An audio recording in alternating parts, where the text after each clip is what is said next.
ఈరోజు నీ జీవితం ఒంటరి స్థితికి అయిపోయింది. ఈరోజు నీ జీవితం అన్ని కోల్పోయి ఉన్నా మమ్మీ. ఎవరు కూడా లేరు.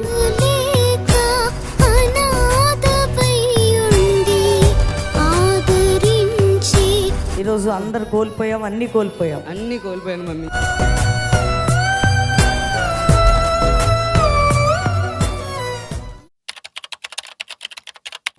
సహోదరుడు వినోద్, ఎవరి పేరు కలిగిన సహోదరుడు వినోద్,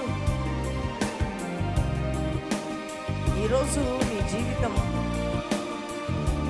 ఒంటరి స్థితికి అయిపోయింది.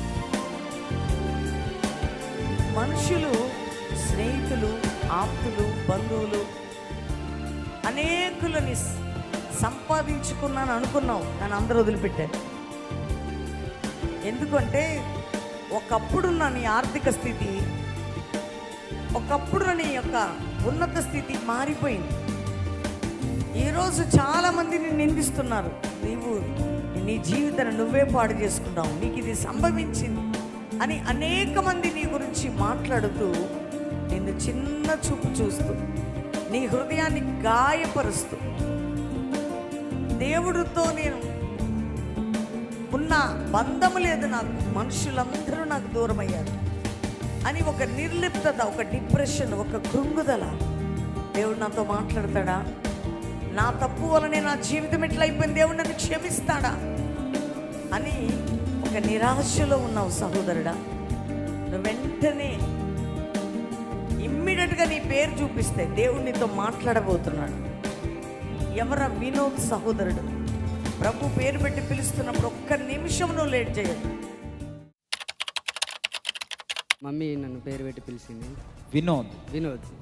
మీరు అప్పుడు మందిరంలోనే ఉన్నారా? యూట్యూబ్ లైవ్లో ఉన్నాను. లైవ్లో ఉన్నాను, కానీ మన జూమ్ది నాకు ఐడి తెలియక జూమ్లోకి రాకపోయినాను. మిమ్మల్ని ఎలా పిలిచారు? వినోద సహోదరుడా వినోద్ అని పిలిచి, ఒంటరిగా ఉంటున్నావు, నువ్వు అందరినీ కోల్పోయావు. ఓకే, మీరు ఒంటరిగానే ఉంటున్నారా? ఒంటరిగానే ఉంటున్నా. అంటే మీతో ఎవరు లేరా? ఎవరు లేరు. దేవుడు నిన్న పేరు పెట్టి పిలిచాడు. పేరు పిలిపించాడు. ఏమని పిలిచాడు? వినోద్ అని పిలిచి, అది నువ్వు ఒంటరిగా ఉంటున్నావు, అందరినీ కోల్పోయావు, అందరినీ సంపాదించుకున్నా అనుకున్నావు, కానీ అందరు నీకు ఎవరు లేకుండా అయిపోయారు, ఒంటరి జీవితాన్ని జీవిస్తున్నావు అనుకుంటా. చాలా పోరాటంలో ఉన్నావు. పోరాటంలో బంధకాలు ఉన్నా, బాడీలో మమ్మీ ఎవ్రీ పార్ట్ని చంపేశారు. నాకు మా మిసెస్ తోటి కూడా సమాధానం లేకుండా చేసారు. ఈరోజు నీ జీవితం అన్ని కోల్పోయి ఉన్నా మమ్మీ. ఎవరు కూడా లేరు. వినోద్ అని పేరు పెట్టి పిలవటం ద్వారా నువ్వు మళ్ళీ కలవడానికి వచ్చావు ఇక్కడికి. అంటే అన్ని కోల్పోయి ఒంటరి స్థితిలో ఉన్నాం. మమ్మీ. ఇప్పటికి కూడా ఈరోజు అందరు కోల్పోయావు, అన్ని కోల్పోయాను మమ్మీ. అందుకని దేవుడు నిన్న పేరు పెట్టి పిలిస్తే ఈరోజు కలవడానికి వచ్చావు. అవును మమ్మీ. Praise lord. రెండు చేతులు పైకెత్తి ఒకసారి కళ్ళు మూసుకో. పరిశుద్ధాత్ముడా నీకు స్తోత్రం. దేవాని సన్నిధి ఏ ప్రభావం అయితే ఈ కుటుంబాన్ని, బిడ్డని పీడిస్తుందో, ఏది కోల్పోయాడు యేసు నామములో ప్రభా, ఇప్పుడే ప్రతి అపవాది క్రియ ఈ బిడ్డని విడిచిపెట్టి వెళ్ళిపోవును గాక. ఆమేన్.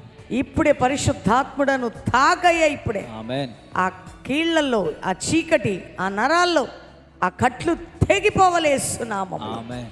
ఆ అంధకార రాజ్యములు, ఆ చీకటి శక్తులు బయటికి రమ్మని ఆజ్ఞాపిస్తున్నాం. అపవాది ఆ బిడ్డని బలహీనపరుస్తూ, కృంగదీస్తూ, ప్రతి ఈవిల్ బయటికి రావాలి బయటికి.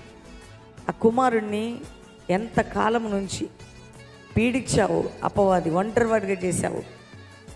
ఇప్పుడే కాళ్ళల్లో నుంచి, ఆ మోకాల్లో నీ చీకటి ప్రభావం, కడుపులో నుండి, ఆ ఛాతీలో నుండి, తలలో నుంచి చీకటి బయటికి వెళ్ళిపోయేస్తు నామములో వెళ్ళిపో. ఆ బిడ్డను విడిచిపెట్టు.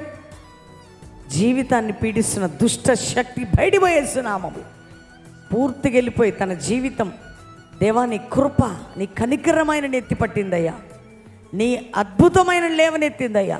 నువ్వు పేరు పెట్టి పిలిచావు. ఇప్పుడు ఆ కుమారుడికి యేసు నామములో ఆ చీకటి కాళ్ళల్లో, మోకాళ్ళల్లో, కడుపులో, ఛాతి, తల, లెఫ్ట్ హ్యాండ్, రైట్ హ్యాండ్, చూపుడు వేళ్ళలో నుంచి ఆ ఈవిల్ ప్రభావం బయటికి వెళ్ళిపోవాలా. కథలొద్దు యేసు నామంలో.